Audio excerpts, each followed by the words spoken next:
भारत में पहला समाचार पत्र किसने शुरू किया था? तो जेम्स हिक्की ने। द व्हील्स ऑफ हिस्ट्री नामक पुस्तक के लेखक कौन थे? तो डॉक्टर राम मनोहर लोहिया। किसे इस बात का चौखटा की संज्ञा दी गई? तो भारतीय नागरिक सेवा को। गोदान किसकी रचना? तो प्रेमचंद की गोदान रचना। भारत भारती के रचनाकार है मैथिली शरण गुप्त। सैंडलर आयोग का संबंध किससे था? तो शिक्षा से। खिलाफत आंदोलन का आरंभ किया था? तो अली बंधुओं ने। भारत में सिविल सेवाओं का सूत्रपात किसने किया था? तो लॉर्ड कॉर्नवालिस ने। अमृत बाजा पत्रिका की स्थापना किसने की थी? तो शिशिर कुमार घोष ने। अखबार में कौन सा मुख्यतः उदारवादियों की नीतियों का प्रचारक था? तो लीडर। झंडा गीत किसने लिखा? तो श्यामलाल गुप्त पार्षद ने। उपन्यास दुर्गेश नंदिनी के लेखक है? तो बंकिम चंद्र चटर्जी। भारतीय राजनीति में 1947 के बाद किस महिला ने सर्वाधिक योगदान दिया? तो अरुणा आसफ अली ने। वंदे मातरम गीत लिखा है बंकिम चंद्र चटर्जी ने। किस वर्ष उड़ीसा बिहार से पृथक हुआ? तो 1936 में। 1878 को वर्नाक्यूलर प्रेस एक्ट किसने रद्द किया? तो लॉर्ड रिपन ने। अमेरिका में फ्री हिंदुस्तान अखबार किसने शुरू किया था? तो तारकनाथ दास ने। इंडियन अनरेस्ट का लेखक कौन था? तो वेलेंटाइन सिरोल।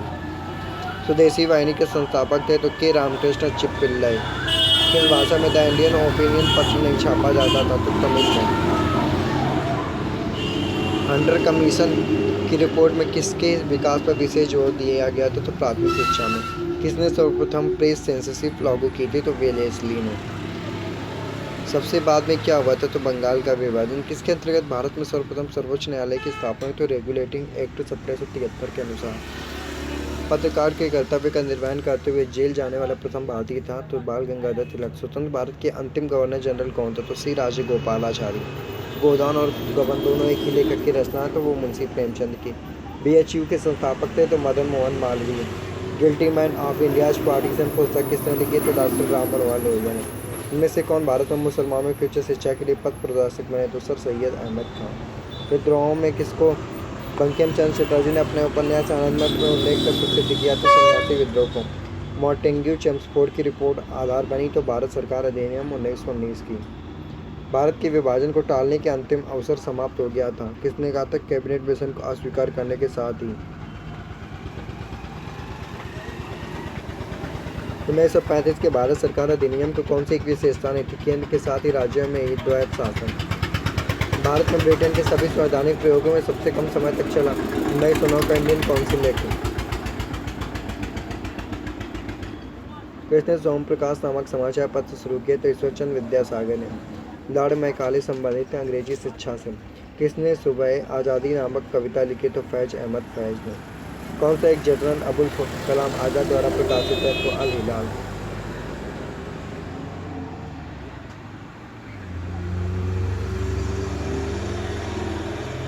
गोल्डन थ्रेस हेल्ड नामक पत्रिका को किसने लिखा? कविता संग्रह की रचयिता कौन है? तो सरोजनी नायडू ने लिखा था।